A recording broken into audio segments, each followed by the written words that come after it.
This episode is brought to you by Hyundai. Think you know what an electric vehicle should be? Think again.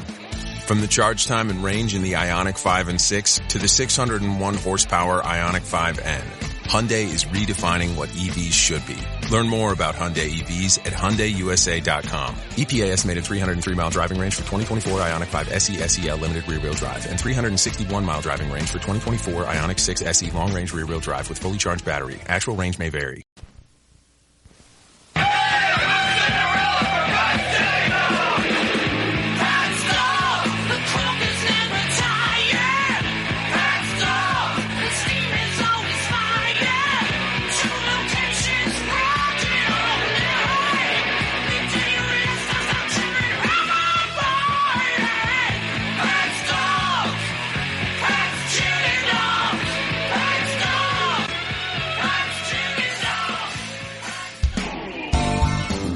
From the ashes smeared all over Cinderella's dirty, dirty face and fingers, because that's where she got her name from, it's Scraping the Ball.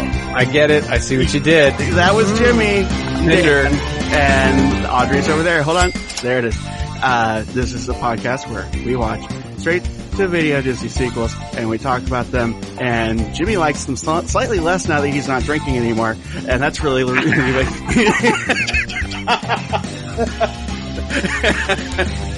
and yeah, let's wait for that beautiful sound and we start the show. There we go. So Dan, yeah, did we talk about this last time? And the answer is you don't remember.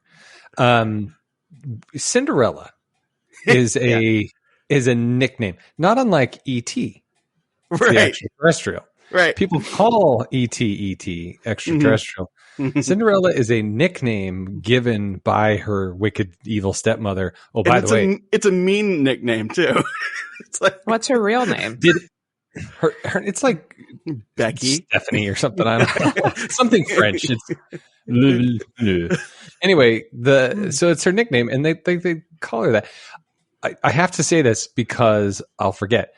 I think True Nod Dan and perhaps Audrey, the actress who played the evil stepmother in the original 1950 Cinderella, the same actress who played Maleficent, who is Sleeping Beauty's evil wicked queen, right? Mm-hmm. Did not her playing with magic and the wand in this movie, different actress, she's dead, but her with the green stuff and all that, was it not an homage to Maleficent? Was it just me? I think you're giving them too much credit to assume that there was any intention behind it that would be an homage. I think it was. However, Daniel yes. and Audrey, yes, I'll have you know, the actor who played the prince, Cinderella's prince, same guy from the 50s? Same guy. He's also dead. The same guy who played Prince Eric from the 1989 Little Mermaid. Huh. How can you have... Do you think it's the same prince? No. Again, I think they may as well be. Because, think of it this way. Watch this. Wait, hold on. Okay. In the movie, Cinderella gets banished to another kingdom. Right. On a boat. Yep. Did that boat not look identical to Prince Eric's boat? Hey, yeah, I have a question about that. What time period is this movie in? 1962. Speaking of years, Cinderella 3 was released in 2007. Mm-hmm. And this is where I talk about what was happening in the world at the time. That's a good song. What? Oh, yes. Let's see. Top 6 news stories according to ChatGPT, the paid version, so it's actually thinking about things. Virginia Tech massacre. This was rewritten. I asked it to rewrite the stories in the form how like a Disney princess would say it. So let's see. Boy. Oh dear friends, a most sorrowful event befell us on April 16th, 2007. A terrible villain caused great harm. So it doesn't work. Okay, hold on. I have something else. Oh no, this music is too So it was you appropriate. Had a bad day. Yeah. Yeah. About a massacre at Virginia Tech. Well, we're going to go with Landslide. Has nothing to do with 2007, but it's a nice way for me to plug Bowie's Planning. It's a podcast I'm doing with Eric. This isn't David Bowie. If you like the weirdness of this show, you'll enjoy Bowie's Planning. Anyway, oh dear friends, a most sorrowful event befell us on April 16th, 2007. A terrible villain caused great harm at Virginia Tech, taking the lives of 32 innocent souls and wounding 17 others. This tragic day reminded us of the importance of kindness and the need to protect our cherished homes and loved ones. The launch of iPhone. Oh, how magical it was when Apple unveiled a wondrous device, the iPhone, a delightful combination of a mobile phone, music player, and internet device. Enchanted the world and changed the way we communicate and share our dreams. The global financial crisis beginning. Once upon a time in 2007, dark clouds gathered over the kingdom's economy. The housing market faltered, and many good people faced hardships as financial institutions began to crumble. Anyway, but not the banks, because they just printed themselves out of the problem. Yay. Inflation. Dan, you know, I don't know if you did it on purpose, but my single least favorite form of communication is that, like the Disney mom with their response. I'm awful. So magically excited that you're having a wonderful vacation to the Walt Disney World Resort in Orlando, Florida. Like, just say hello. I'm going to engage with that. But by the way, I know Landslide isn't Bowie, but there's a connection to it in the Diamond Dogs. Diamond Dogs episode. Anyway, yes, I completely agree with you. And when I was at Disneyland last weekend, I was trying to get like a question answered, and I forget what the question was. It was something. Why is Indy down right now? No, it was like a reasonable question, and it was. I think it was like I went to the boardwalk bar over at the Lamplight, and I was like, "Hey, maybe there's like just an open seat at the bar because I'm just like one person, you know." And I went to them, and I'm just like, "Hey, what are the odds that like if there's a seat that opens up at the bar that like a person could go there?" And they said like, "Unfortunately, the Lamplight Lounge is reserved seating only. And if you would like to join our waiting list, you can look at the My Disney Experience app," and like, you know, that canned customer service answer. And I was just like, okay, so the way I'm understanding that answer is that it's just not possible. And I'm fine with this. I'm just trying to get clarity. Yeah. It's just not a possibility for just a single person, if there's an open seat, to just like go in. And they're like, "Unfortunately, it's reserved seating only." And that, it's like, oh my God, can you not just answer a question? Yeah. Like, I'm not being combative. I'm not upset. No. Just say like, yeah, you understood that correctly. You know, like, yikes. Yeah, no, I get it. I appreciate story and I appreciate the escape. Like, hey, when is the ride coming back on? Well, Indiana Jones is fighting some whatever. And right. I appreciate that. But when it comes to something as simple as, can I get a damn seat? Like, right. I'm sorry. You can go to the app. Or, I don't know. Or just like, or maybe an answer could be like, "Yeah, I know we've done that before, but we changed it and you can't do that anymore. And I'm really sorry." You know, right. You could, Downtown Disney has plenty of open seats, you drunk. Here's the number for Betty Ford. Yeah. Well, Jimmy, if you like story, you must have really hated this movie.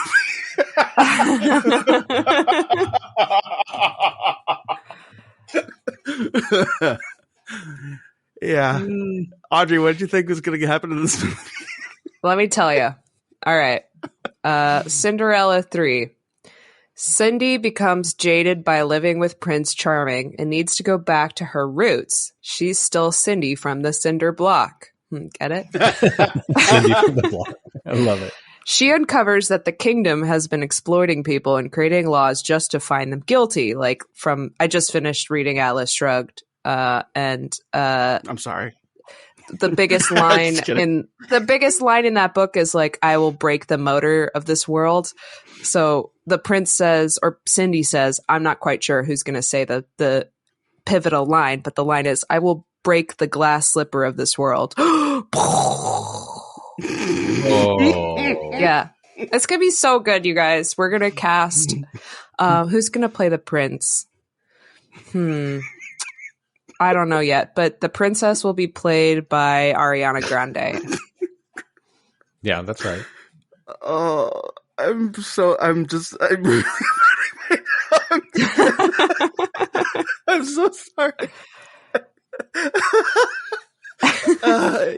Yeah. Pretty good. So- I was close. It is good. Yeah, I think you were. Dan, Yeah. this let's just set the tone, frame, whatever for everybody. This movie ultimately for me is the catalyst for this podcast. This is sort of it is kind of the catalyst for this podcast. So to me everything has been building up to this movie. And for all intents and if I remember correctly, sorry, I stepped on you, but if I remember correctly, when we were talking about doing this show originally, you and I were like, well, I don't know. I mean, it's a cute idea. I don't know, like, how ridiculous does it get? And then I think it was you that said, like, there's a movie about time travel. yeah. It was like, okay, I'm in. Possibly more than one. But we saw this movie together. I do not remember one frame of this movie at all. We actually saw Cinderella 2 together. Did we? Okay. We did. So maybe I've never seen this. But it is sort of the catalyst for the podcast. And to my mind, everything's been leading up to this episode, this movie. Wow. Now, that being said, because this is, for all intents and purposes, the end of Scraping the Vault as we know it, outside we have of the Tinkerverse. Yeah, Tinkerverse. Outside of the Tinkerverse. Everything else is just Tinkerbell. It's sort of just tacked on. Because technically, well, anyway. So this is kind of the end of the Scraping the Vault origin story. Our finale episode? Well, kind of. I mean, listeners, as we have know, an idea. I have an idea for Tinkerverse that I want to cover at the end of this episode. Tinkerverse, and then Audrey, we are going to the live remakes. Oh no! Original animation. We already did 101 Dalmatians. Yeah, and then we're going to go to all the live remakes, the Jungle Books, the Lion Kings, etc., etc. Oh no! All and reality is all those live animals and the Lion King. That's right. Because this was the last movie that got released on VHS. Is that why? No, it's because the rest of the straight-to-video sequels, quote-unquote, are all Tinkerbell, and then after that, they're done. Now, they don't do straight-to-video sequels anymore. They go straight to theaters. And then Tinkerbell is, I think... Yeah. I think Tinkerbell gets by on a technicality because it really is just a cash-in, but technically it's a sequel. But we're gonna watch Tinkerbell. I'm excited. I'm gonna make a note. Make sure you don't forget. The clock has struck 12 on the Scraping the Vault. That's right. Story. As you know, just this chapter. Just this chapter. So that's right. Bibbidi Bobbidi book closed. Oh, by the way, back to that whole annoyance thing. Every time I get a confirmation from a concierge client from Disney, it says Bibbidi Bobbidi booked.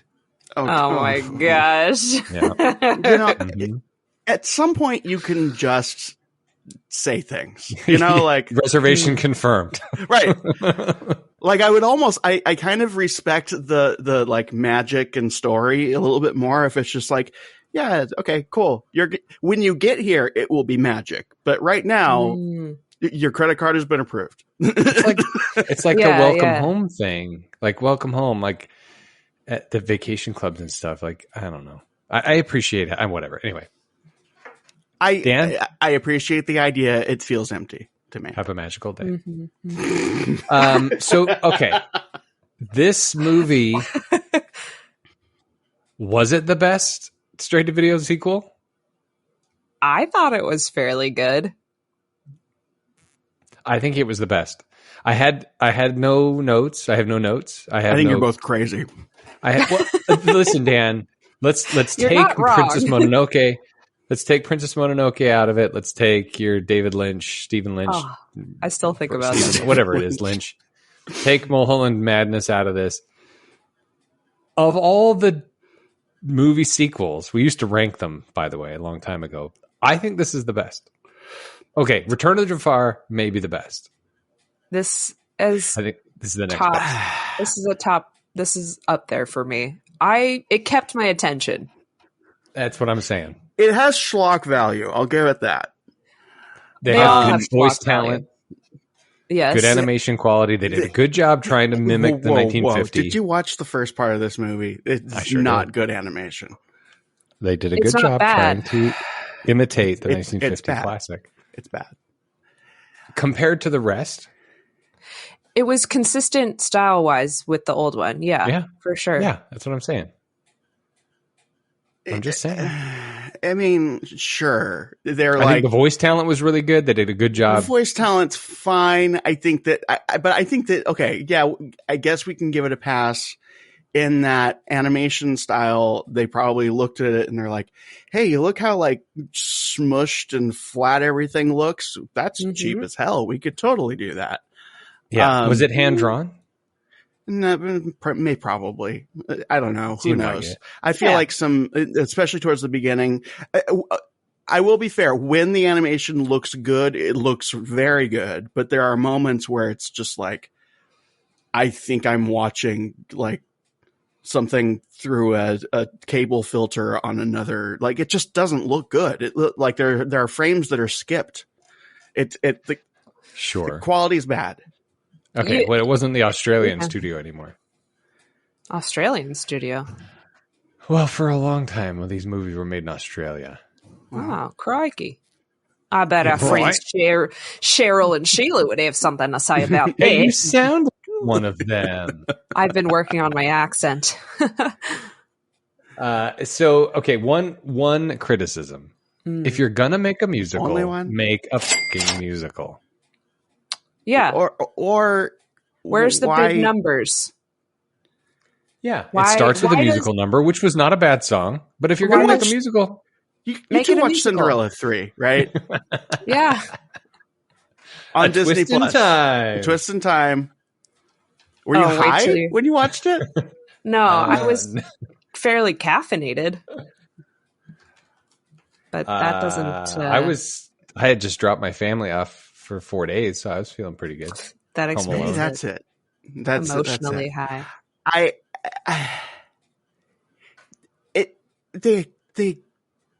It's time travel. Okay. No, first of it's all, not time travel, Dan. It's magic. It's dumber. Yeah. Okay. When you have magic that can like alter time and space, you just turn your daughter into a princess and you make that movie because that's funnier and more interesting. She did. Good point. No, that in the most indirect way. Here's the thing. This movie could have been hilarious and wonderful and really like embrace the idea of what a Disney sequel could be if they would only stop at some point in the writer's room and go, okay, hold on.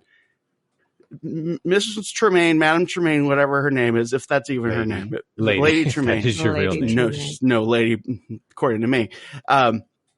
She's only her daughters don't care about the prince. She doesn't care about the prince. They just want the status. They want the clout. So wouldn't it be great if, okay, and I'm not even getting into the problem with it just being the wand yet. I'm going to, but if they get this access to the great magical power. So instead of doing this roundabout crap where it's just like, and then he's going to fall in love with you and we're going to manipulate all these different things. Just make her a princess and make the entire sequel a send up on Disney princesses with this disgusting family who has no class and no ethics, and just show what like the inverse of a Disney princess movie would be through the lens of this conceit. Better movie. Well, okay. So Little Mermaid, right?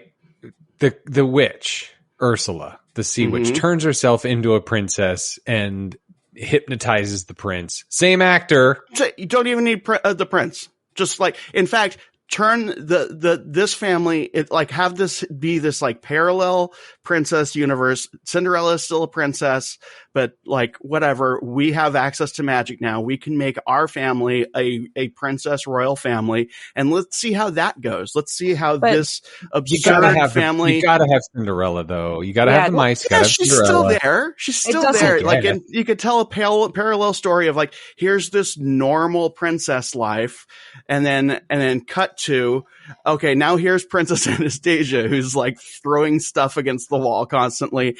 And what would a prince be in that world? It's just this big ass doofus. Lady Tremaine's whole thing is she's vindictive. That the reason that she wouldn't just poof themselves into royalty is because they want to make Cinderella's life a living hell. But they can embarrass her by like being a Disney princess better, like without actually saying those words. But that's that would be the joke. But they kind of did. She turned her daughter into a princess. No idea what you people are talking about. She turned her daughter into a princess by hypnotizing the prince. It worked in Little Mermaid. Again, the same actor was hypnotized by a witch who was posing as this girl he thought he was in love with. Wait a minute. This is just Little Mermaid again. Uh-huh. Same actor, a witch of sorts, uses magic to confuse this guy into being the person that he thought he was in love with. Whoa. Everyone's a whole lot drier. This movie's terrible. All right, from Wikipedia, Dan. Wikipedia. Ready? Cinderella 3, A Twist in Time, was released direct-to-video on February 6, 2007. Unlike most of Disney's direct-to-video sequels, it received generally positive reviews from critics who deemed it a vast improvement. This is a bad movie. A vast improvement over its immediate predecessor, and praised the character developments in Cinderella. The Prince and Anastasia, Cinderella 3, A Twist in Time has grossed nearly $93 million. Okay, look, as a show of good faith, that I'm not just doing the thing that people think I do. By the way, this is a character. I love the Beatles. Okay, whatever. Right. Wait, what? Dan? It's something I always say. You love the Beatles? Okay, here we go. This is the thing that bothers me about my reactions to these things is people automatically think he just hates everything, and there's no possible way a person could have any kind of standard or whatever or strong opinions. Just like, it's so funny you hate blah blah blah. It's like, no, it's not even like anger or hatred. It's disappointment. This company can do better, and they have. But what standard are you holding it against? Their own standard. The what, Cinderella 2? Yeah, don't make the sequels. But under the conceit that they're making the sequels, can't you look at it under that lens? I refuse to give in to that conceit because that is a cheapening of the standard of the thing that shouldn't have been cheapened in the first place. That's my whole point. I have a quote from one Mr. Dan. Yes. Pepsi link letter. I have so many thoughts. Some of them aren't negative. Here we go. And here is my good faith offer to show that I'm not just trying to hate these movies. Second half, when things start taking a turn and like they have the potential to get really dark, I kind of liked that, and I thought it was interesting, and I thought that the turn of the Anastasia's character having agency somewhere towards the end got really interesting, and I thought it was even kind of moving and touching. However, do they tie it up by giving her a love interest at the end when they clearly should have and could have, and there was an opening for it? Well, why does a woman need to have a love interest, Dan? Why does she need to have a man to have validation? Who is she going to cook for? And men and women complement each other. How else are they going to raise children? Here's what I thought that I kind of dig it for. Don't even write in. That was a joke. Here's what I kind of want to ding it for a little bit. I thought it would have been interesting as long as we're in the conceit of I can wave my wand. By the way, come up with a different magic word. Why does it always have to be bibbidi bobbidi boo? Anyway, And by the way, that reduces the fairy godmother to a yeah, janitor. she can be anybody as long as she has a stick, right? So stupid. Okay. All right, but if Lady Tremaine, cheap. like she does the thing, reverse it, everything is fine. Okay, so it's a reverse, right? Back in time, fine, accepted. Just kill Cinderella.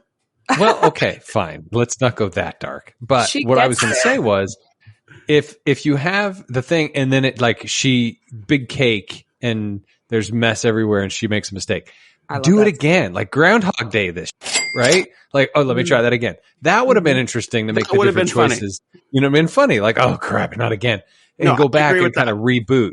Yeah, there were several places where this could have been actually a very funny, interesting, clever movie. They're not going for funny. This is a masterpiece. It is a sacred. Going for funny. No, it's a sacred masterpiece of Cinderella. They have a mouse that makes a Tarzan sound as he swings along on hot dogs. Fine. So wait, I missed that part. Let's let Audrey talk. They made it.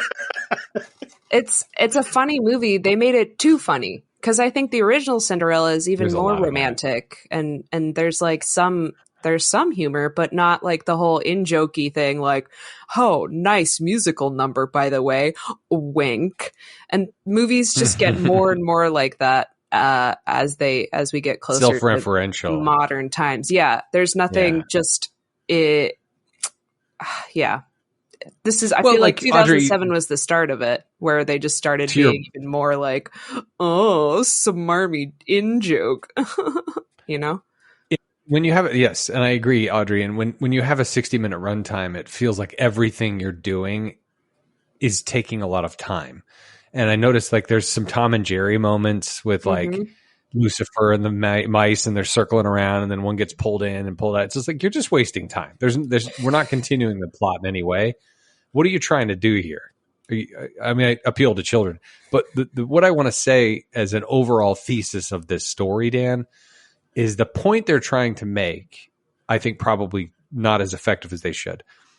This love was meant to be. Doesn't matter what you do, use magic, change time, whatever. This thing was meant to be. That's what they're trying to do. Love is the most powerful magic of all. We all know this. Yeah. It's seashells, etc. It's not that I didn't get that. It's just the movie sucks.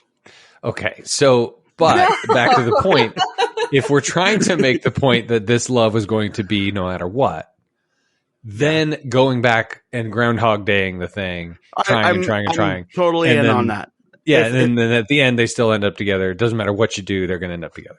Honestly, if they made that movie, I would probably love it. Sorry, Audrey, I talked over you again. No. I'm doing that a lot this episode. That's okay.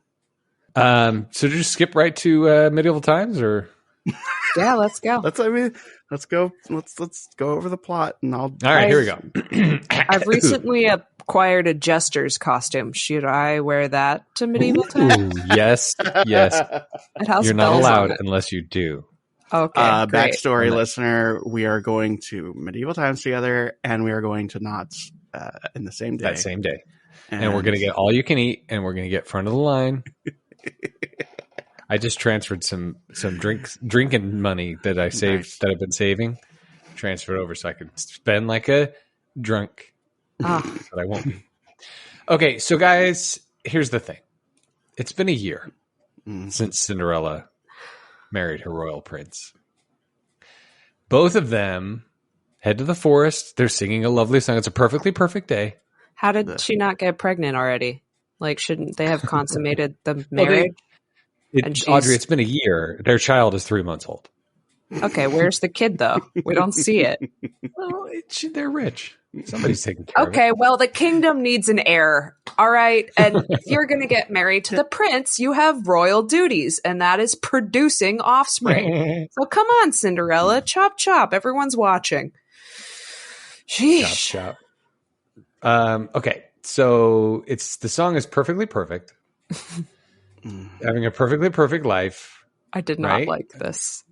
It was too perfect. I thought it was a nice place, a table setting.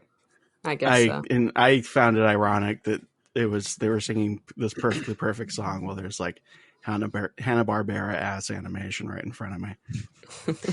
But perfectly perfect. It's an overture of sorts, and it's explaining it's been a year. It's been a great year. So basically, we're saying, hey, it's been a year. It's our anniversary. And during that song, along comes Anastasia and Drizella, who are singing. Now they've taken over Cinderella's duties, cleaning. They're the new Cinderellas. They don't like it. They're not somehow happy. More messy. Yes, Lady Tremaine is a slob. She is awful. There's so many dishes. There are dishes piled up all around the kitchen. Like, and there's only 3 of them in that house. 3 people, as far as we know. As someone who runs a dishwashing Instagram account, I can totally understand why there's so many dishes. You have to see so many people keep. I have. Anyway, I don't actually run this account yet, but I get it. I get why there's so many dishes. But how did Lady Tremaine get one person? This way? And imagine how many dishes you make. Imagine if you have 3 people. That's triple the dishes. Jesus. Why don't they make a Cruella but call it Tremaine? And that's cast a good idea. Emma Stone as Lady Tremaine. Like, how did she get to be so truly awful? Angry. Because she is the descendant of Maleficent. Duh. Yeah. Oh, no. But I just threw that out there. I think that there was. Haven't seen it. Is it good? Maleficent, the movie is no, it's awful. It's one of those things that this either it's Disney or generationally, whatever. It's basically saying that the fairy godmothers from Sleeping Beauty were morons, and it was actually Maleficent who raised Sleeping Beauty, but played the villain like Wicked, the musical Wicked, where the Wicked Step or the Wicked Witch of the East is actually the good one, and plays the role of the bad one. You know. Anyway, hey, Wicked comes out this fall. It looks pretty bad. Anyway, so Anastasia somehow manages to follow the prince and Cinderella into the woods, and the fairy godmother and the rats and everybody, they're throwing them a big 1-year anniversary. Yep. It's Grandmother Willow. Is it is. Yeah. Fairy godmother is just an employee at this point. That's right. She's That's right. just like, I made you another cake because that's what I do. She's part of staff. Forget that I was the symbolic gesture of hope in a hopeless story that, like, you had no maternal figure at all and you had to imagine one, and that's who I was. It's like the genie. Like this is her fairy godmother, and that's her employee now. Except, but they're both blue. Mm-hmm. See, the fairy godmother is the genie. Yep. Yeah. But the genie wasn't like a stand-in narratively for like resolution to the neglect that our main character has felt their entire lives. Yeah, that's true. Anyway, so she's an employee. But the thing is, as we had the aforementioned or how we intimated before, is that she's just a rube with a stick. Anybody can be a fairy godmother if they have the magic wand. Which again is slightly damaging to the narrative impact that the character had in the original story, in which they, symbolize the hope and everything that the main character was denied their entire lives. And, good news, Dan. She goes away for the rest of the movie. Go ahead. Thank God. I hated her. I'll get to this when we get to Lady Tremaine obtaining the wand. Okay. All right. So we're there. Anastasia returns home quickly with the wand that the fairy godmother dropped when she was doing the happily ever after. And she shows it to her mom and sister. And both of them think it's like, hey, it's a stick. Whatever. Mm-hmm. You've lost your mind. And the fairy godmother then, she comes. She's like, hey, I want my wand back.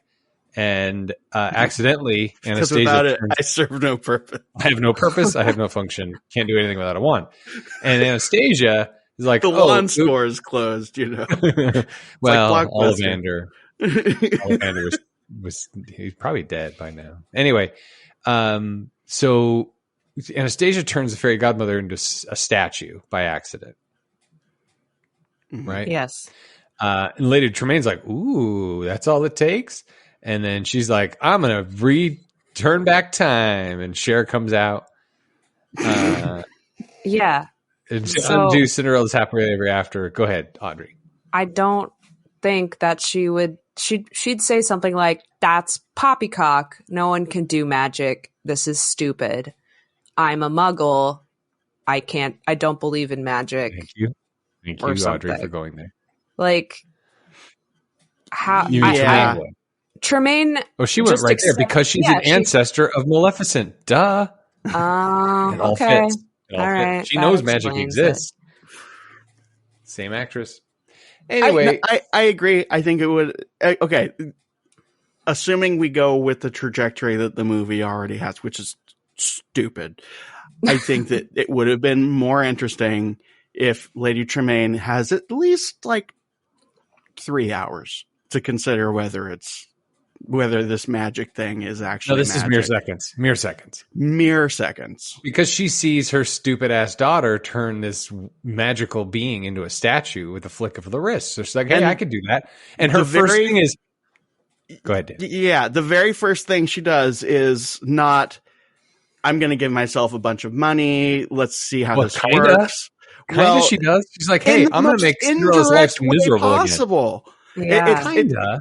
But Yeah. you would think like, okay, well, what if I made my ugly daughter slightly less ugly? What about that? Let's try that. Or Yeah. what if I, let's try like, what if I turn that rat into like a bigger rat or something like Yeah, just to test it out. Yeah, test it Yeah, out. I get you it, start I get it. baby steps, and then No, like instead a she couple, turned back time. Yes, she twists the entire. She like, did what time, Dan? I'm not Fabric of gonna the say it. universe. It was a twisted time. That's true. Did the thing? She did the thing that is in the title of the movie. But yes, she's so evil. The first thing she thought was, Cinderella's too happy. I am going to take that away. Let's take away her happily ever after. Turn back time. They end up back in the living room. They're in the forest. You might say evil. I would say one-dimensional. Yeah. And that one dimension is evil. So how many And- other magic wands are out there? Is it Grigorovich literally- makes some. Just Ollivander. Ollivander Grigorovich. That's about it. Yeah. Like, Anyway, I don't. And the mice aren't affected by this. They go back Well, the with mice them. are already magic. What? yeah, What? this magic system doesn't make a lot of sense, but No, go back no. in time. Well, The that's mice do go back in time. The mice figure it out with Cinderella. Cinderella figures it out. She's like, wait a minute. No, the mice Because she's- figure it out, and then they tell They Cinderella. tell Cinderella. Yeah, No, 'cause they see it happen. and the mice don't actually talk. They symbolize Cinderella's loneliness and despair because she has no one to I don't communicate know. with Not other according to than Prince the birds Eric and the too. mice. Prince Eric can hear him too. That's another problem with this movie is that I guess they just talk. And They they do. talk in full sentences and words occasionally when it fits them, but other Except times that they call have her to- Cinderella, and then Yeah. when he falls over there, and it says and that's a major Cinderella. plot point. She's like, "Oh, that's so cute. I'm not Oh. Cinderella. By the way, please don't call me Cinderella because that's a really offensive name." Call me E.T. Yeah, call me Okay, Becky. so the witch she turns back time. They end up in their Elizabeth living room Turner. right at the time that the Grand Duke is coming to do the fitting. Right, we all remember this from the movie. Mhm. Mhm. And Cinderella's locked in her cupboard upstairs, and in the movie they try the shoe on to Anastasia and Gisela. They don't fit. Mhm. Comic whatever ensues. Cinderella comes down with the other slippers, like, hey, the other one broke, here's mine. That's what happened. Yeah. This time the wicked queen, the Maleficent, she Lady Tremaine. shrinks Lady Lady Tremaine. Maleficent. Lady Maleficent shrinks Anastasia's foot to fit into the glass She slipper. makes the glass slipper grow. Bigger. Okay. Yeah. So the shoe fits, and if the shoe fits, Buy it in every color. you're the princess. You're gonna marry it. That's right. If the shoe fits, you're gonna get married to the prince. I think And it would so have anyway, been she uses her funnier magic wand. if she just for like the rest of the movie had one really small foot and one really large foot. That would be funny. Again, there are so many opportunities that this movie is missing. And speaking of opportunities, I'm going to give you, the listener, this opportunity to listen to this ad from our sponsors. This episode is brought to you by Amazon Prime. There's nothing sweeter than baking cookies during the holidays. With Prime, I get all my ingredients delivered right to my door, fast and free, no last-minute store trips needed. And of course, I blast my favorite holiday playlist on Amazon Music. It's the ultimate soundtrack for creating unforgettable memories. From streaming to shopping, it's on Prime. Visit Amazon.com/Prime to get more out of whatever you're into.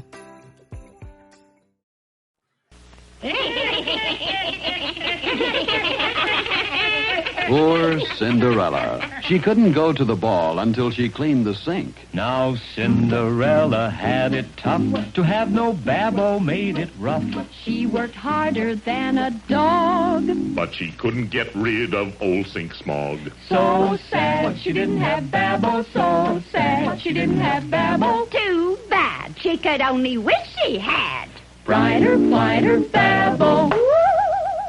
And then appeared a fairy queen who said, Here's how to get things clean. Babbo is Power Pack Suds, my dear. We'll make that sink smog disappear. Yes, Babbo's Power Pack Suds sweeps away sink smog in seconds. Whee!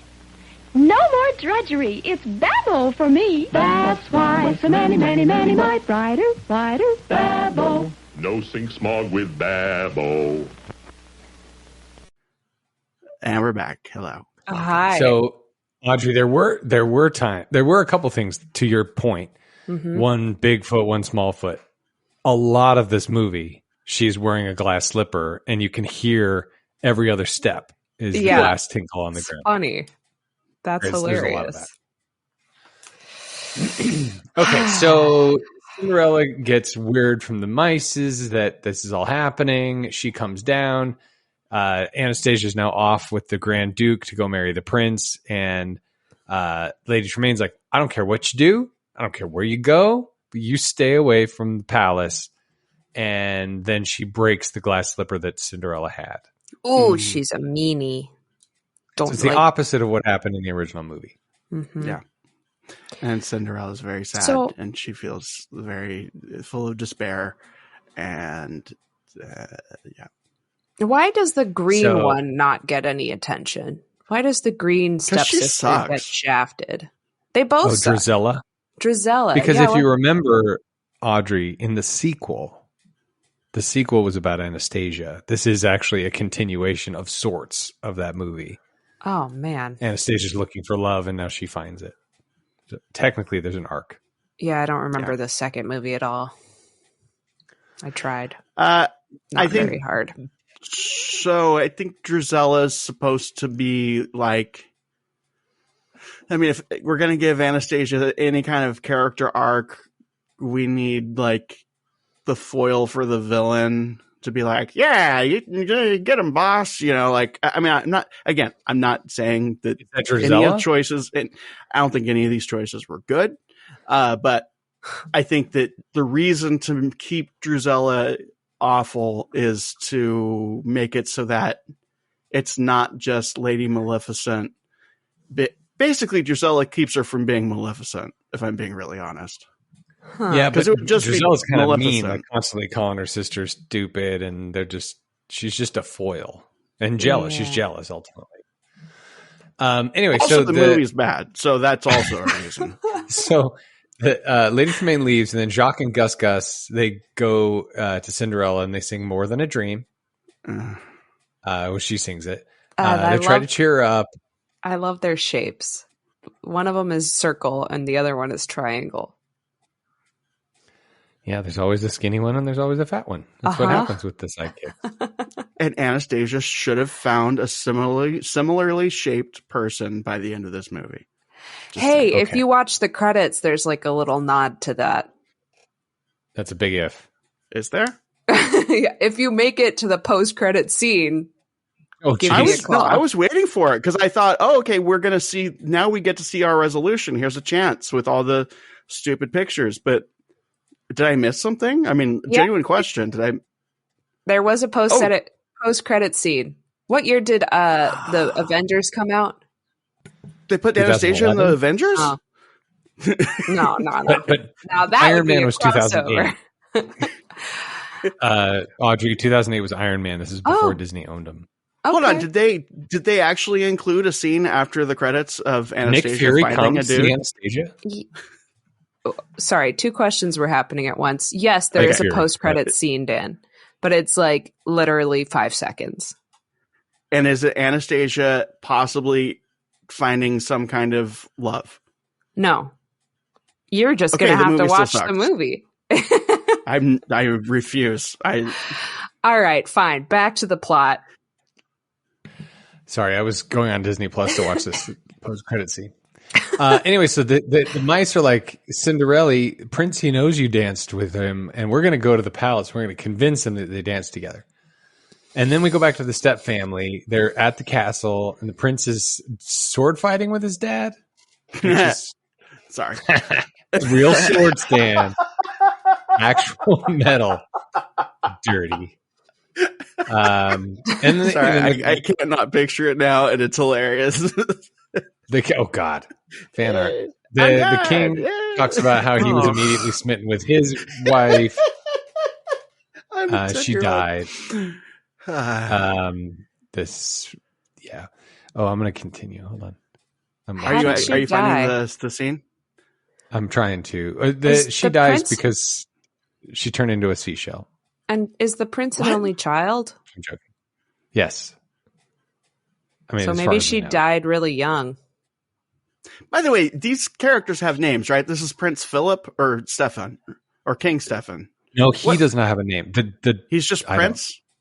Prince Philip is the one from Mary Poppins, right? Sleeping Beauty. No, Sleeping Beauty. Snow White. It's Han Solo. His name's Han Solo. Snow White. Who's the prince in Snow White? No, Sleeping Beauty. That's Prince Charming. Yeah, that's actually his name, Prince Charming. Huh. And then the other Sleepy movie, Sleeping Beauty. He is really charming, though. Like, what a nice prince guy. Because he's so nice to the maid, Cinderella. He's a gentleman. He's nice to her. She's pretty. What more could a woman want? All right, hold on. Character. Here's the post-credit scene. Oh, no, that's just Mickey Mouse coming out of a red circle. Ooh. Jimmy. It says Disney. This is now is not the time. I don't see any post-credit. Oh, wait, hold on. You really think people who listen to the show are at this point going to be like, oh, they should have cut that. I can't believe they did. Yeah. All right. Let us know in the comments. Sorry, listen to Bo explaining. Yeah, let us know in the comments. The king foreshadows some stuff. So he falls in love with his wife, the prince's mom. And then he talks about like when she has a name, Queen. Sorry, his queen, by the way, very possessive. Yes. The prince's wife. She died. And with Anastasia arriving, the prince is at first, he's like, oh yeah, I can't wait to meet the girl I danced with last night. And then he sees her and he's like, yeah, you don't look like her. And then he's like, you can go home now. Thanks for coming. Sorry. Yeah. I guess it must have fit more than one person because the whole conceit of the first movie is there's only one person in the world that could fit this shoe. Yep. And then he's like, not a great I guess plan. More than one person. No. But that was the plan. The king's like, I don't care. I want to marry. You're marrying her. You're marrying her. I don't care. It's just if the shoe fits. Yep. Buy it in every color. Did you say Biden? This is not a buy it. No. Buy it. Buy it in. Buy it in. Okay. Anyway, so at that point, the prince is like, "Hey, peace out. Sorry, you're not the one that I fell in love with last night." Mm-hmm. And then the end of the movie happens, and Lady like, you know Maleficent. what? This was a silly idea in the first place. Maybe I should actually go look. And then Cinderella goes to the castle, and she's like, "Hey, really weird. I danced with the prince, and apparently." He was so taken by me that he's doing this kingdom-wide search where he's like trying on, slippers with all these random people. He has a foot fetish. He's into feet, I'm into feet too. They're super sweaty and gross. And like, I'm Cinderella. Check out my feet and check out my feet. And I know this sounds weird, but apparently this is a really big deal. So like, could you at least let him know that like the person's here if you want to bring the slipper down and we can talk? I mean, unless he has face blindness, he can just like look at me and be like, yeah, that's her. But he could. I'm into the foot thing too. I mean, look, like, you want to see my browser history? I'm into it. Because he's like, there's only one person who's going to fit the shoe. And then Anastasia comes like, no, I guess there's more than one person who can fit the shoe. This is not the one I was in love with. Right. Lady Tremaine totally Ursula's him and said, this is the one you love. And then he goes and meets Cinderella later, who's there as a mice wrangler. Like she sneaks into the castle and she's a mice wrangler. And there's this moment where Holland Taylor is a really great actress. She's like the head of the kitchen. She's like one scene. Is a really famous actress. Prudence is her name. And she, if you saw Legally Blonde, she was the lady lawyer teacher. I know exactly who you're talking about. If you're going to let one little prick ruin your life, you're not the girl I thought Sounds you just were. like her. Well done. Thank you. Prince Charming is the name of the prince, by the way. That's his character. He's also Prince Charming? Is his first name Char, last name Ming? That's correct. It's Char. Prince Char. I thought Prince Charming was Snow White. It's the same prince? Anyway, Tress MacNeille is in it. There's a lot of and the lady who plays Minnie Mouse is she plays. Stop! You are enabling this movie. Godmother. You're enabling this awful movie. We were talking about the head of house, and then we were talking about Legally Blonde. And she comes in to be the mouse catcher, right? Mm-hmm. And then Anastasia and the prince now have this moment where they dance in a waltz. And wait a minute. Yeah, told you. Who was the Snow White prince name? Also Prince Charming. What? No. Yep. Also played by the guy who was Eric in Little Mermaid. No. So yeah. Anyway, we're gonna skip Florian. Florian. Florian. We have a lot of Harry Potter reference in this episode. Sure do. Also Prince Henrik. Jonathan. Who's that? Who? I don't. This is insane. Anyway, let's talk about this awful movie. All right. So Anastasia, there's a moment where she gets the ring and she fumbles it. That's another one of those moments. Like she doesn't have to fumble the ring for that long. It's just wasting time. She's all over the place. Her legs over her head. There's a lot of her bloomers in this movie. They're funny. They're the most beloved characters at the parks. Everybody knows this. Everyone loves the stepsisters. And the Wicked Queen. Like, I don't mind the buffoonery. Sorry, go ahead, Audrey. I was going to say, if I were a cast member, I'd want to be an evil stepsister or maybe one of the evil queens. But I'm too tall, and that's discrimination. Yeah, I don't mean that this is going to maybe just sound really awkward, but you're too pretty for it, too. Oh, stop. It's true. I don't mind the buffoonery of the dropping the ring moment, but it doesn't help where the character goes in the movie. Like it shows that she's unworthy, I think. I know that sounds stupid, but she's unworthy because she's not a graceful princess. She's a buffoon. But, and I mean, you're not wrong, but I think that where the movie goes with this character is so and I realize it's a Disney sequel, so of course, but it's inconsistent, and like they go in a direction that I really like with this character, and they introduce this idea that like, oh, maybe she is actually a good person who intends well and is just in this bad family, and maybe she is a good egg, but then it defaults to what you just said, which is like, yeah, but she's not worthy. She's not, not the right. I mean, can I say it? She's not pretty enough. Like that's what this movie is telling us. Right. And just to be clear, you're saying just for clarification, you're saying that that's what the movie is saying. Yes, not that. Correct. No, and that is what the movie is saying. No, I agree that is what the movie is saying. And it can't just be about looks. She also has to be clumsy. Right. Because the whole movie's her being a clumsy. loser. Cinderella has what qualities does she have? She has resourcefulness, she has hopefulness, faith. Not in this movie.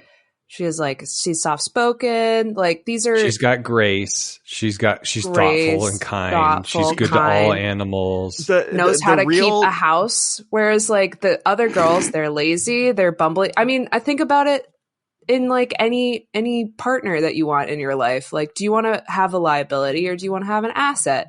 But the problem is, Audrey, everything you're saying is correct. But the problem with this movie is that the prince doesn't know any of that. All he knows is they touched hands, and there was something that happened when they touched hands. She's pretty. She's a good dancer. That's all he knows about her. We know that she's got all those qualities. He doesn't know that. All he knows is this thing that happened. Yeah, I don't think the original movie gives, and I wrote this down in my notes too, is like, we don't see any of the relationship building between Cinderella and Prince Charming besides at all their one ballroom dance. Well, and their hands touched. So I'll give you that. That was magical. And then even in this movie, like there's none of that development of her character. He just remembers this thing from this girl, and Dan had a whole thing about it earlier. Like, why can't he just see this woman? It's got to be about this shoe that fits. But then he sees this other person that's not her. He's like, no, there's a mistake. She's not that blonde girl with the big bright blue eyes. You know what I mean? It just, I don't know. Anyway, whatever. And that's the real message of the story. If you're average, you shouldn't expect a Prince Charming. That's right. It's just like if you are average and you want to, say, record a podcast using average technology, say through like Spectrum cable, and you can't because it'll just keep kicking you off. You're not special. You have to go back and edit ridiculous amounts of files in order to make it sound coherent. And then because you're the way you are, you talk about it so that any attempt to make it sound coherent is lost. Anyway, where were we? Okay, so Anastasia's clumsy. She and Drizella are fighting over the cake. She and the prince dance, and she steps all over the prince's feet. You know, every other step is the glass slipper. And then the king calls for Anastasia. Okay. And he tells this story about when he met his wife. They were walking on the beach and they touched hands. This is a theme of the movie. If you touch someone's hand, there's this magical spark. And they both reached for the seashell at the same time and they touched hands. And so Anastasia, as Audrey pointed out, looks a lot like Prince Charming's mom. Redhead, clumsy. You mean Queen? God rest her soul. Sorry, I forgot her name. I forgot her Queen. name. God save Queen. This king's got a thing for redheads. Yeah. So King gives. Oh, by the way, back to Harry Potter. The description of Harry's mom is the exact description of Ginny Weasley, but that's beside the point. Oh. Anyway, so the seashell of the king saved. It's her most treasured possession. Is this seashell based on the story I just mentioned? Anastasia's touched by this, and she is starting to feel loved regardless of what she looks like or whether she deserves it or not. Because Prince Charming is a gentleman. Yes. I think she's starting to, I don't know that it's love so much as it is like just she's starting to see what it's like to be in an environment where she's not yelled at constantly. Okay, that's kindness. Fair. But then we cut back. Sure. Yeah, because she hasn't, nobody's been kind to her, arguably, except Cinderella. Right? Yeah. Yeah. And her mom is kind to her just as a default of, her mom. It's all about what her mom wants and to serve her mother. And she's too old to be whatever. So she's got to live through her daughters. Now, the prince is under a spell from Lady Maleficent. And when he touched Anastasia's hand, even under a spell where he remembers back in his mind's eye that it was Anastasia he danced with, when he touched her hand, he didn't feel that spark. Back to the hand touching thing. So he's confused. Which, by the way, not a bad move for the movie. If this were a worse movie, which is still bad, but if it was a worse movie it would have been absolute, like, Prince Eric has face blindness and he's like, oh, it's you, and I'm glad they didn't go there. Sure. And I'm glad that that hand touch moment, he's like, yeah, something is weird. He doesn't know what it is. The mice see Lady Tremaine with the wand. They figure it out. So they try to get it. They sneak around Lucifer to try to get the key, very reminiscent of the first movie, that's sticking out of her pocket, to open the drawer to get the magic wand. And Lucifer's tail gets caught on fire. And then there's this, someone put out the cat, and then there's that whole, again, that Tom and Jerry thing. And then the mice have the wand now, and the mice turn Lucifer into a Jack-in-the-Box. And then the Jack-in-the-Box is chasing the mice. And then into a mini-sized Lucifer. That's where the Tom and Jerry thing comes in. Then back to normal size while he's in the mouse hole. I think it's funny that he still beats them up when he's a very small cat. Yes. Yeah, and that was that Tom and Jerry moment. Did you get to the point where the birds put the glass slipper together, seemingly with tape that birds don't actually possess? I don't remember this part of the movie at all. What are you talking about? I remember this part, and I was like, I justified it in my mind because there's a certain type of cave swallow that like makes nests out of their spit. And I assume that spit is very specific, adhesive. Yeah. And this is actually bird nest soup is a random delicacy in some part of the world. Wow. Yeah, look it up after you finish your making of the cheesecake. Put that on your list of things to cook. Bird soup. Bird's nest soup. Okay. Bird's nest soup. Bird soup would just be chicken noodle. That's fair. So Cinderella makes it to the staircase where the prince appears, and Cinderella's attempt to break the spell on him so he would remember who he really danced with is cut off when the guards get to Cinderella and Lady Maleficent takes back the wand. But Cinderella just manages to put her hand over the prince's, which then has him shocked and now baffled. Yeah. Now Lady Tremaine has been ordered Cinderella to on the next ship to exile, never to return again. She's the only one on the ship, as far as I can tell. Why doesn't she just use Avada Kedavra? Right. Yeah. By the way, listener, this is a Harry Potter podcast now.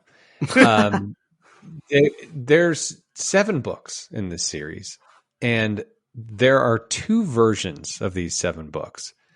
You're all familiar with the Sorcerer's Stone, which is what we know in North America, but the original is the Philosopher's Stone, right? Yeah. There are audio recordings of all 7 books. In North America, it's Jim Dale. And in the rest of the world, or at least in the UK, it's a guy named Stephen Fry. 2 completely different audio recordings from 2 completely different people. And only recently have I discovered that in North America, you can now get the Stephen Fry version. Yo, upgrade. And it's weird. It's just weird. Really? Like his pronunciation of stuff. Like, Audrey, I don't know how familiar you are with these books, but what is it? What are they called? The dead bodies who have been animated, like animated corpses. What are they called? Inferi? Zombies. Inferi. This guy calls them Inferi. You said the killing curse, which is Avada Kedavra. He says Avada Kedavra. Oh no. Avada Kedavra is what he says. Avada. What is wrong with this guy? And why does J.K. Rowling not get involved and say, this is how you pronounce this thing that I wrote? Anyway. Yeah. She seems to have such strong opinions about other things. I was waiting for it. I'm a huge fan of hers, actually. She's personal great. hero. I mean, listen, what she has done with those 7 books, I don't know what else she's done outside of that. I don't care, but just incredible world building. And I'm excited for the HBO Max show. Anyway, so later that afternoon, the prince is talking to his dad. They're in a small fitting room, which is, I guess, a fun gag because he's real short. He's got this really tall for his mirror. robes for Hogwarts, of course. That's right. And Madame Malkins is there. That's right. Where's the prince's? Where's his shoe collection? Because it's a thing for him, right? Oh yeah, he's into got shoes. a foot fetish. Really, it's about his feet.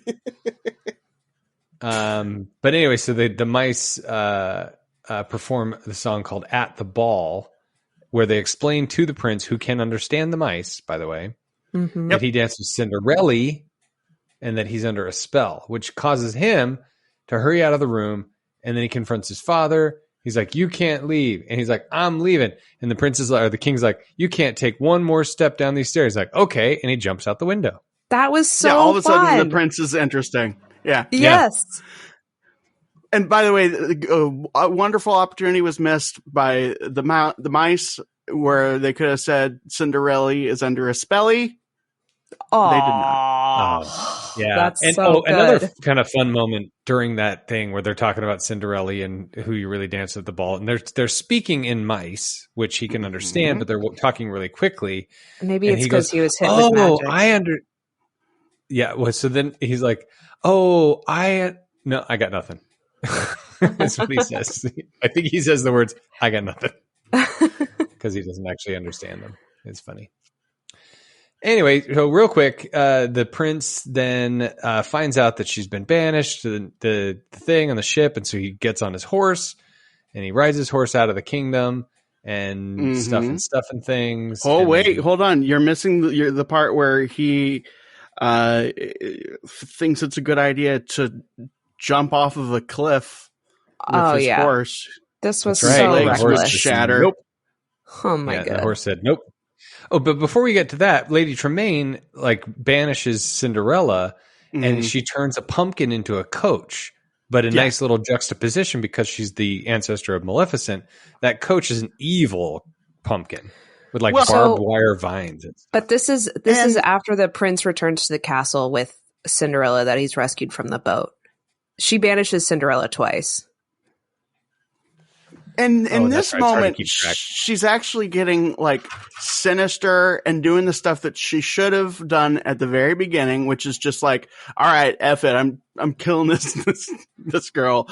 And Anastasia's character is coming out where she's like, okay, this is a bit much.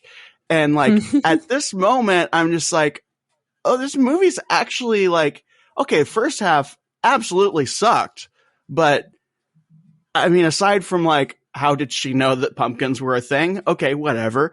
But she goes into this really sinister place where it's just all right, you are banished. It gets good for just enough time to give me some kind of hope that oh wow, will this actually be one of those episodes where I'm able to say positive things and oh, the movie redeemed itself? I'm sure hoping. Here's hoping that Anastasia has a character turnaround and Lady Tremaine gets her comeuppance and everything goes well. And that, who knows, maybe the fairy godmother will come out of nowhere and be like, all right, bitches, I'm back. And she starts kicking ass and bangs the two stepsisters' heads together. And she does a karate pose. Cause it's a Disney sequel. So they do that all the time. It should have a Matrix, slow motion shot. Yeah. At this point, let's just do that. But then no, it's just a stupid movie because it. Right. And Audrey reminded me that, so the first banishment, she's on a boat, Prince Eric, Philip, whatever his name is, takes his horse, and the horse he's like, hey, don't worry, don't look up, because the drawbridge or the spiky gate's coming down, and they run through the gate, and they're at the top of the lighthouse to jump onto the boat off of a cliff, and the horse stops, and it throws the prince off, and he does this whole swashbuckling thing where he destroys a sailboat. He uses a rope to swing, and then he takes his knife, and Peter Pan style uses the knife to slow himself down on the sail. Property damage. And lands right in front of her. Mm-hmm. That's his property. But it's his property. I guess so. But at that point, when he sees Cinderella, he places his hand against hers, and that's when he knows for realsies this time that it's her, and that broke the spell. Then they go back to the castle, and they're like, hey, we're going to get married. And Lady Tremaine is like, and they disappear somehow. Yeah, so why didn't they immediately boot Lady Tremaine? Why is this bitch still in the castle? They're going to. They're going to, but she makes them disappear. Yeah, because when they they're come only back, in like 45 minutes in the movie. They have to get it to an hour. That's why. that's right. Yeah, I guess Well, so. And Audrey, they wasted no time moving into the castle too. They brought their whole house No, it was and their immediate. cats. And it's just Yeah, like, we're the here cat. now. We haven't even gotten married yet.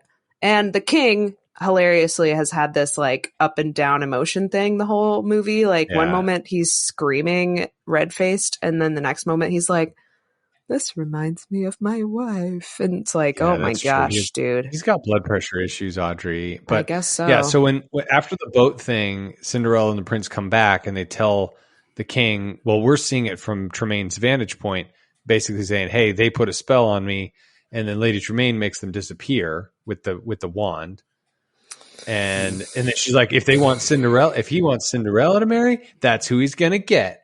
And then she turns Anastasia into Cinderella and then banishes Cinderella again into that Doppelganger. pumpkin. Right. Yes. Again, And- this is a Little Mermaid moment.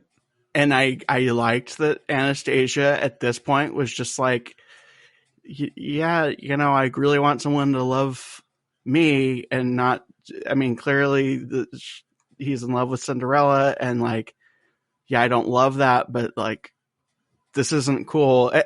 I like how kind of disturbed she is by this, where she's like, It okay, is this is a bit disturbing. much, Mom, Yeah. Yeah. Well, that's fair. And that, again, she does have an arc. It What doesn't is get the complete, deal? but she does have an arc. And so, but this time, like the first time was like banish her out of the kingdom. This time it's like, I just want to straight up murder her. So she sends Lucifer, turns him into the pumpkin coach. Just to clarify, she has an arc kind of like, I don't know if any of you listening or any of the two of you have ever played Angry Birds, but you know how there's like that one bird that like, like you shoot it and yeah, it has that arc, but then when you hit the screen, it just like shoots an egg out of its butt and goes flying up in the air. That's her arc in this movie. I don't Who, understand Lady what any of that had to Tremaine's? do with Harry Potter. No, Anastasia. I get the character- reference as well. Yeah. Her arc is like, you can see it, like you pull back the thing and you see on the screen, there's clearly those dotted lines where it's like, that's where this bird's going to go. Right. Yes. Right. You can see that there is in fact an arc, but then like at some point someone hits the screen for you and it's like, damn it. The arc's gone. Yeah, that's fair. Well, I don't know what that has to do with Harry Potter, but that's fair. Owls, duh. They deliver the okay. mail by owl. So anyway, so Cinderella, the evil carriage, Lucifer turns into the evil coachman. They get done with that. They escape using the horse that was pulling the carriage. Oh yeah, and water undoes the magic. I guess It undoes it undoes the magic. When The you're water talking is specifically purified. about magic, And yeah, hold on. Just like in Gringotts, when they broke into Bellatrix Lestrange's vault, they The went Thieves' under Downfall. the waterfall. Exactly. Oh, listen to you, boy Audrey. planning. Wow. Since we're Okay. So anyway, we're back. Cinderella makes it back to the wedding where fake Cinderella, who's Anastasia, she gets back just in time to witness, to her surprise, Anastasia, who's still using Cinderella's counterfeit appearance, says, "Do you take this man?" She says, "I don't." gasp. Hey, Even after all the question. practicing of "I do." Yeah, what would happen if it was raining? Do you think the statue fairy godmother would return to her normal self if water can Good solve? point. And by the way, how did she get back into the castle, that statue fairy godmother? I think somebody She was there picked at up the the end. wand and undid everything. Yeah, Cinderella. Cinderella was Yeah, like, but the I understand this statue- now. But the statue was in the garden of the Tremaine house, not in the castle. In the future. Maybe she has like a homing device. She yeah. had By the way. she had Find My iPod on for her magic wand. She's like, oh, Well, you know what? it's in Maybe the Audrey, castle. when they brought all their stuff, but yeah, that was the future. They went back in time. No, I got it. While Cinderella was in the evil pumpkin carriage, there was also a copy of the script, and she read up on what was going on in the movie. She's like, I know how to fix this. Exactly. That's a brand new thing from the future. The or the one past. character who knows the least about what's going on is like, got it. Bibbity bobbity boo, bitches. Bibbidi bobbidi and all done of a sudden, Yeah. bibbity Abbott bobbity Kedavra. booked. Bippity boppity ballin'. All right, so she says I don't, because she realizes I don't really actually love this guy. I might be in love with the king and his seashell. I don't know. So furious Lady Tremaine. That's what should happen. Her and the king hook up. I know they had a lot of chemistry. Looks like that's right. Yeah, more chemistry than the prince. Anyway, so Lady Tremaine and Drizella reveal themselves to confront Anastasia, who declares that she only wants to be loved for herself, not because of a magic spell. And that's a good message. Right. That's a really good point. She just never finds it. Right. The king then orders the king orders the guards to seize Lady Tremaine. Go ahead. It could be true. You know what? You might never find the love of your life, and if you accept that, you might be a happier person. You know you did. You know what she looked like. With no fear, Lady Tremaine immediately uses the wand to turn all the guards into various animals. As they lunge for her, she proceeds to do the same with Anastasia and Drizella, telling her to turn Anastasia into a toad. Determined to defend Anastasia for her honesty and to save the whole kingdom, Cinderella jumps in front of her and forbids her stepmother to use any more magic. When an unfazed Lady Tremaine attempts to turn both Cinderella and Anastasia into toads, the prince steps in, uses his trusty sword to reflect the spell. It hits both Lady Tremaine and Drizella, causing them to disappear and all we needed in the cellar as toads. All we needed this whole time was a reflective surface. So he had Godric's sword? Like, how did he get had the it sword from? of Gryffindor, and just like with the basilisk, if you use a mirror, you're not looking directly into the basilisk's eyes. Also on Bowie's Planning, we're doing a lot of comparisons between the various Tonys and David Bowie's life. It's very interesting. Like Tony Bennett? Cool. You're going to have to listen. Well, Tony DeFries and Tony Visconti are the two sort of opposite Tonys. Tony DeFries is, we call him Bad You don't Tony. mean the Broadway awards? No. Okay. He probably won one, I'm sure. Oh, God, no.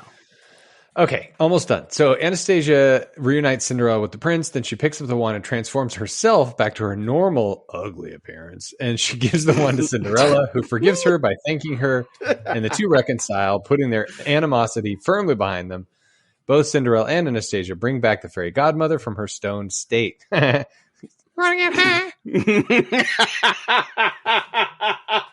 Anastasia attempts to give the seashell back to the king, believing she doesn't deserve it.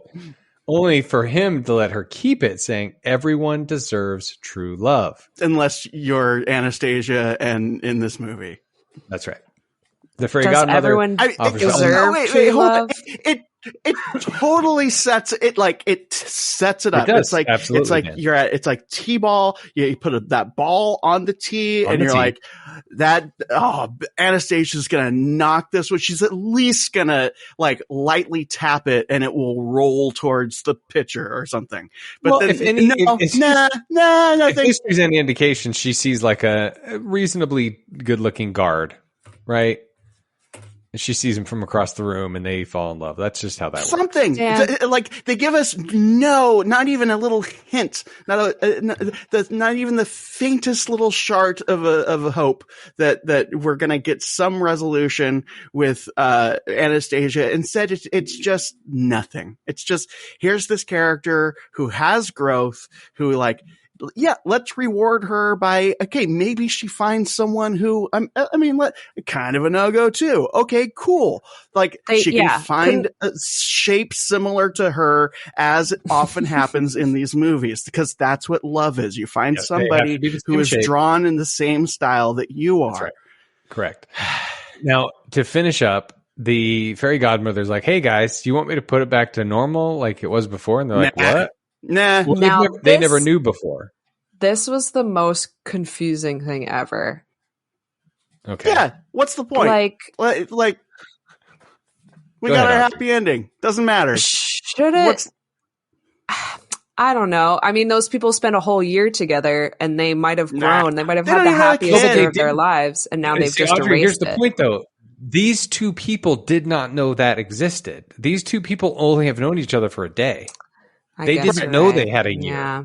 They didn't know about that year. It's like, what are you talking about? Or, let's go back to normal. What normal? All we've known is that we met last night at a dance, and here we are. let's just erase everything that we had together. But they don't know that they had it together, Dan. These two people have only known each other a day. Time travel. The point tomfoolery. it's not even that. The point is these two are meant to be together. That is the point. It doesn't matter what it is. If it's today, if it's a year from now, 2 years ago, they're meant to be together. That's the point of the story. What's a year? What's time? What's progress? What's growth? They don't know because they just met last night. Yeah, because none of it matters. You're pretty. You're hunky. You got a boat.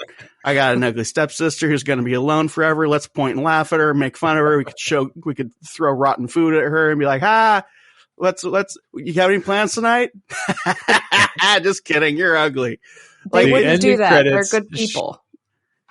The ending credits show several paintings depicting the main cast before showing the mid-credit scene that shows both Drizella and Lady Tremaine being restored to their human forms, right? But in the exact same servant dress they forced Cinderella to wear, with brooms, indicating that they will now work in the palace as servants, much to their horror. And does a single one of those pictures show Anastasia being like, "Hey, what's up, soldier who was weirdly drawn like me? Let's at least get ice cream or something. Let's have some kind of hope. Let's tie up this thing that this movie halfway promised us." Nope, never existed. She's dead to us. They show her with the baker. Do they? There's a painting of Anastasia making eyes at the baker, like from the first movie or the second movie. Did you see the movie Ever After? Yes. That happens in that movie. Everything that just happened, I described to happen in that movie. Anastasia had an arc. Drizella and the stepmother end up working in the kitchen, or as maids or whatever, and and Anastasia falls in love with the baker. So then, okay, if that happens, and I'm not saying it didn't, but if I will retract 20% of my butthurtedness about this movie, if that is in fact the case. Okay, 19. I know it was the case in the Ever After movie with Drew Barrymore and the horrible, horrible accent that she had. Okay, so wait, but hold on. Is the frog scene a post-credit scene or a mid-credit scene? Because I thought it was a post-credit scene. It's mid. I think it's mid. All right. Well, then I was wrong, and I'm sorry for misleading you guys earlier on in this episode. Because there is no post-credit scene, as far as I'm aware. There's only the mid-credit scene. I don't think there is. All right. No, there's not, because I watched and it was just Mickey Mouse with it. But there is a painting with Anastasia and the baker. I don't know. We know this for sure? Yeah. I mean, Audrey, if you say it's there, I believe you. And so there. At least we have that. Okay. Then. Okay, hold on. I'm going to describe what I'm seeing. Here we go. Okay. Everyone's favorite part. Hold on. Go for it. Well, things are taking a while. Okay, we're at the end credits, and we see a painting of the king. I'm going to turn off the music. And on his shoulders are Jacques and Gus. Yep. Cute. The unit director was Andrew Collins. Yep. Good job, Andrew. That music. And by the way, the singer of that song is a girl I don't remember. Okay, now the next picture we have a bunch of cheese, and Gus is passed out having eaten all the cheese. Because he's fat and they're mice. Because he's fat and they're mice. Mice love cheese. The There voice you go. casting and dialogue director was Jamie something or other. Jennifer Hale is Cinderella. C.D. Barnes is the prince, also Prince Eric. Yep. And then our next picture is a pumpkin and the fairy godmother. Because they're in a pumpkin. She won first place for the world's largest pumpkin. That's 20 cheating. times bigger than She that. obviously used magic to make that grow. Suzanne Blanksley, Maybe she didn't. Jess McNeely, Russi Taylor, Andre Sundioka, Holland Taylor, Rob Paulson, Corey Burton, Frank Welker as Lucifer. Thank you. All right, the next picture is some Main Street silhouettes of the prince, princess, the king, Gus, and Jacques. We're going along the wall with their wallpaper. Original songs by Alan Zachary and Michael Weiner. Yeah, I hardly knew her. Okay, then we have a picture of Gus dressed up as like a duke with a feathery hat. Oh The no, art director- he's a boy blue. He's the little. Oh, is that what it is? Yeah. Yeah, Yeah, I like the supervising references filmmaker, that they're Linda. doing here. Yeah. Lisa Linder. Or something. By the way, if you want to see We the have Blue a Boy portrait painting, you of can go Oh, to... these are pictures like in a photo gallery. They have you a can go silly to one. Huntington Library in Mice are in Pasadena, there. California. Russell Eaton was the editor. If you'd like to visit Bill Pasadena, Bloom was the California, associate producer. you can book your trip through Concierge.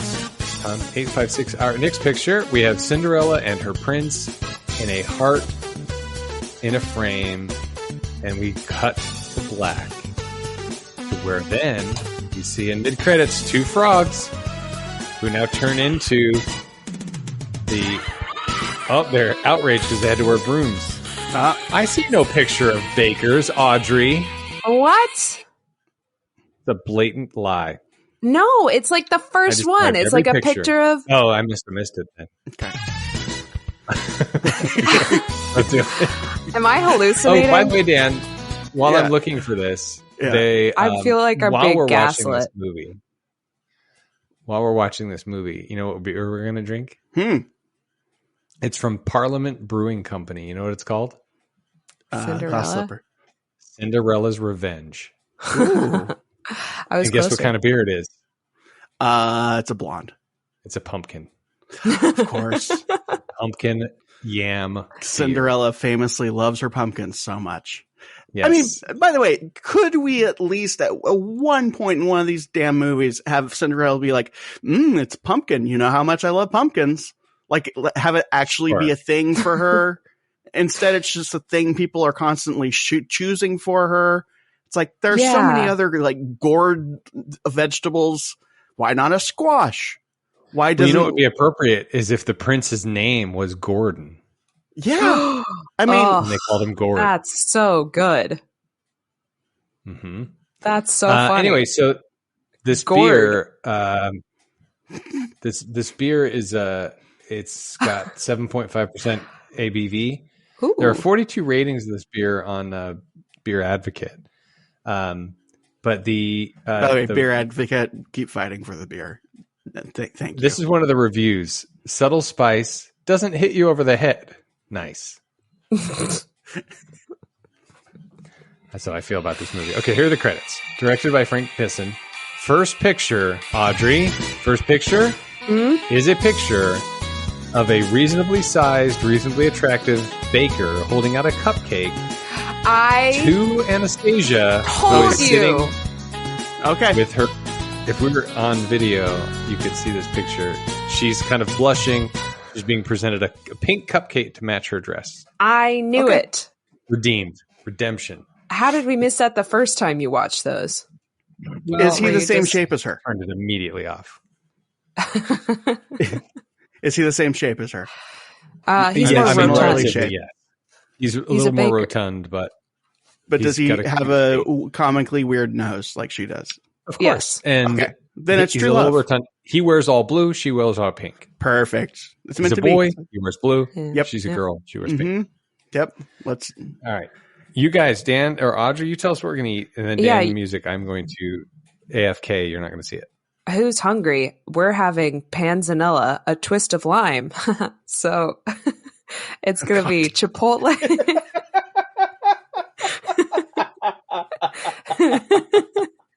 Chipotle lime chicken.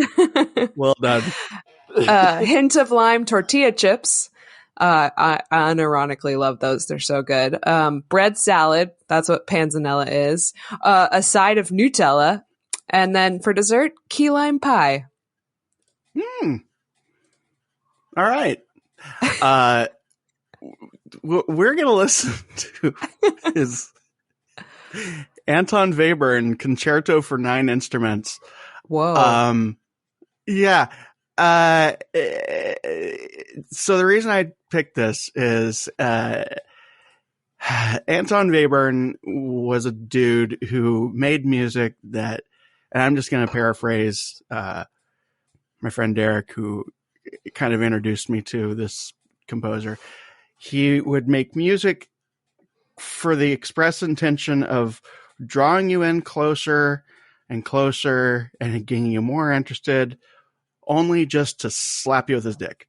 And that's kind of what this, so he was part of, I don't know how far into this I want to get. he made music that was intentionally ugly in the same time period that people were making music that was intentionally ugly, but he did it in a way that was actually occasionally pretty, but again, only to, dick slap you. Rude. There's more history to it. It was basically a lot of people were up to a certain point thinking, well, let's make art and music that's celebrating the glory and beauty of humanity and how glorious and virtuous we all are. And then World War I happened and they were like, oh, maybe we're not so great. And that was a reaction to that. Anyway, here's this. Good calling now. The phone lines are open. I'm back, by the way. Okay. Hi. If anyone would like to hear some more serialism, just call in. Phone lines are open now. 856 our ears. God, this must be hard to play. Because, nothing makes any sense. Sure is hard to listen to, am I right? Actually, I really enjoy Anton Webern. Dan. Why? What? Are you? Why? Is that a real question? No, don't answer that. If that's a real question, I can answer it. No. Okay. Have we hit the beautiful part yet? Well, I guess in comparison, you haven't. I'm not playing the other composers that were making aggressively ugly music.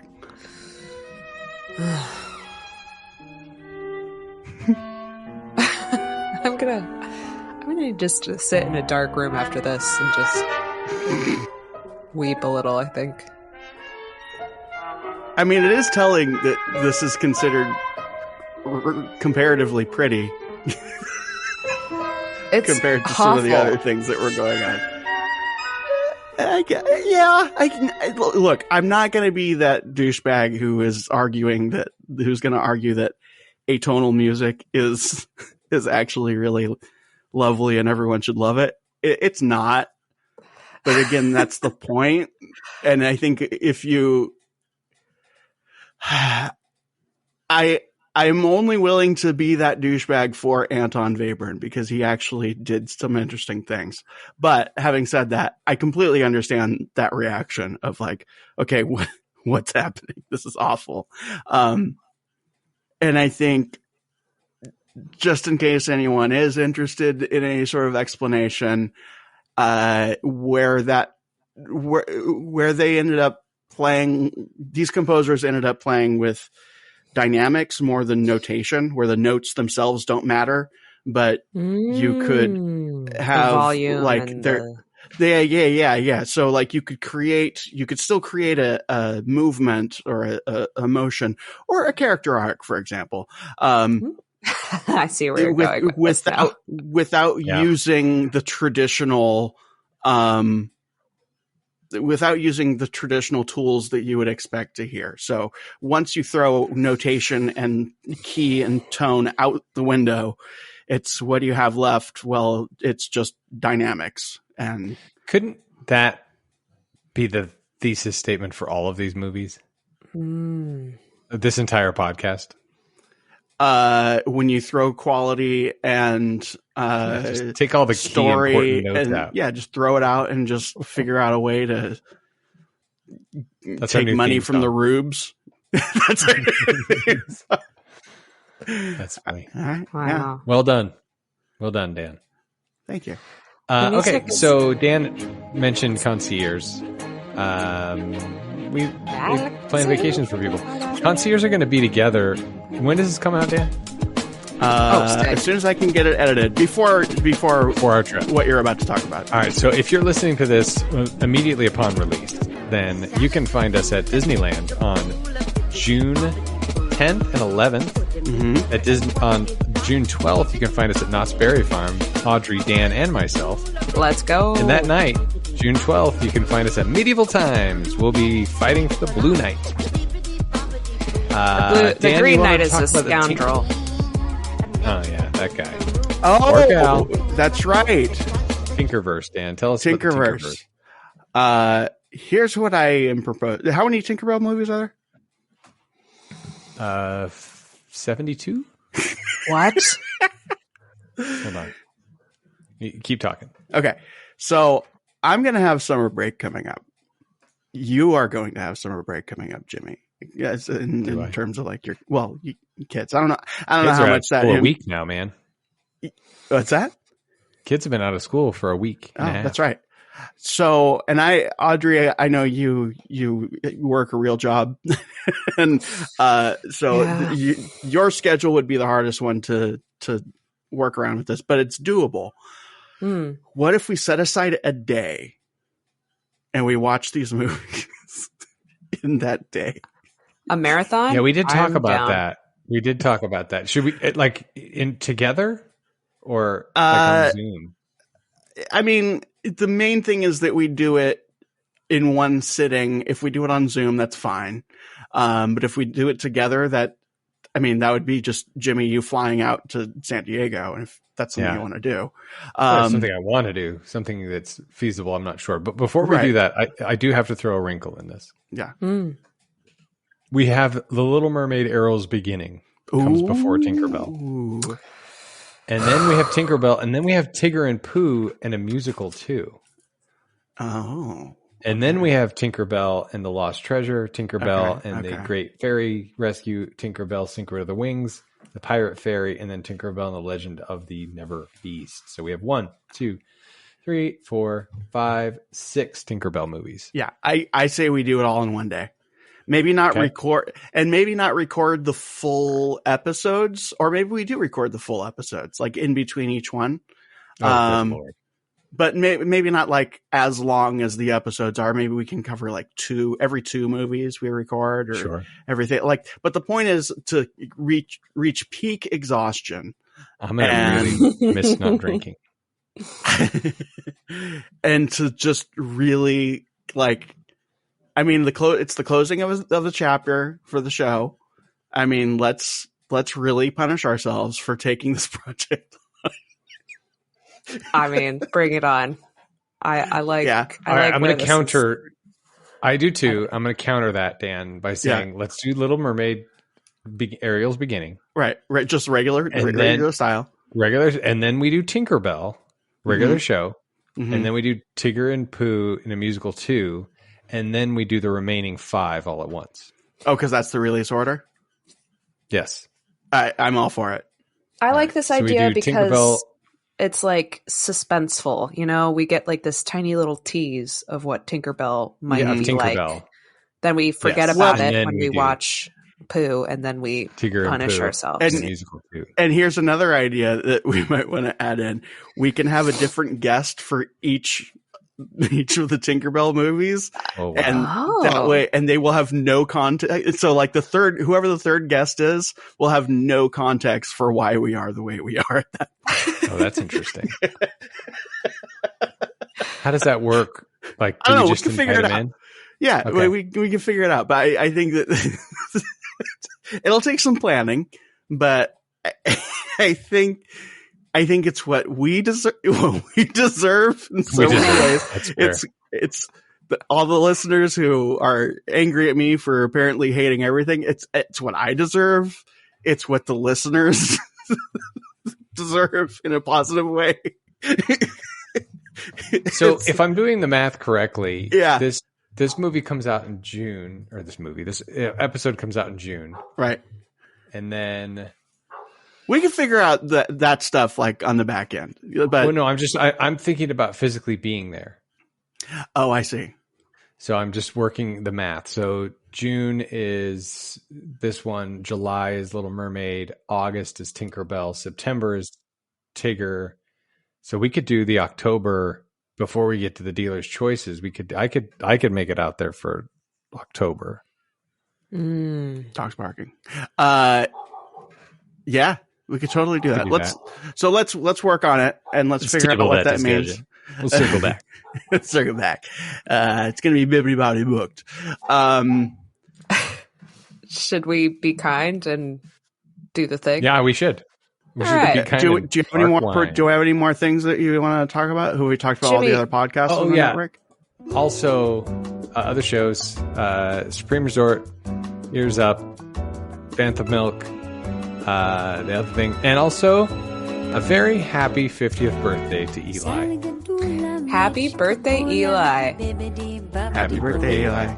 Thanks for having me at your party. Thanks for lunch. Concierge, 856 Our Ears. Call us, email us. The end. And we can't see each other. I'm going to do a very audio. Until next time, be kind and rewind.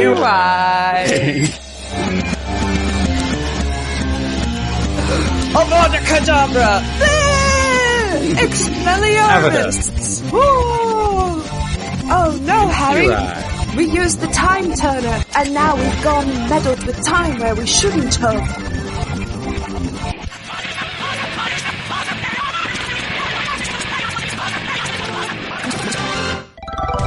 From the ashes of your local Blockbuster Video, it's Cash Grab, presented by the Supreme Resort. TSR presents Cash Grab. This is the show where we talk about, we muse, we review the straight-to-video Disney sequels, starting with today's movie. It's a movie, right? Sure. The Return of Jafar, also known as Aladdin 2 Electric Boogaloo. Not going to be the last time I make that joke. With me is a familiar voice for those of you who listen to the Ears Up Network. It's Jimmy. Hey, everybody. Welcome back. Yeah. And we also have a new face for your ears. We have Audrey joining us. Hello. Hello. Hi. Welcome. Hi. Thank you. So glad to be here. Yeah. So Return of Jafar, Dan, this was the very first straight-to-video sequel. It was made by Walt Disney Television Animation, and it is very clear that it was made by Television Animation. How many times have you watched this movie? Once today, and I've seen it before, but I didn't remember any of it. So that's why I wanted to start with this one, because I didn't remember a thing.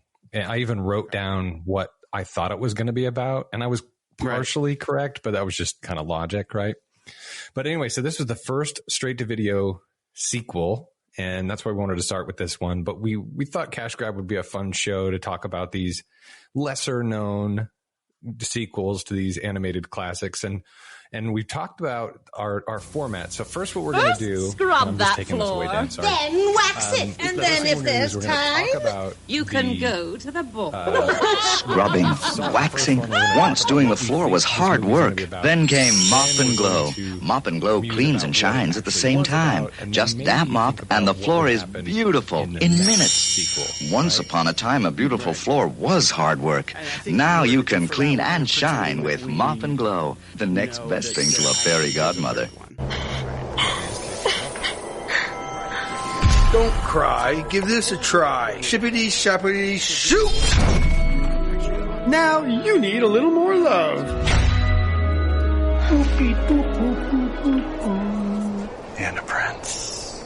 Oh, no thank you. I'll take the car, though. With the H-Team and Toyota certified used, dreams do come true. No! Package deal!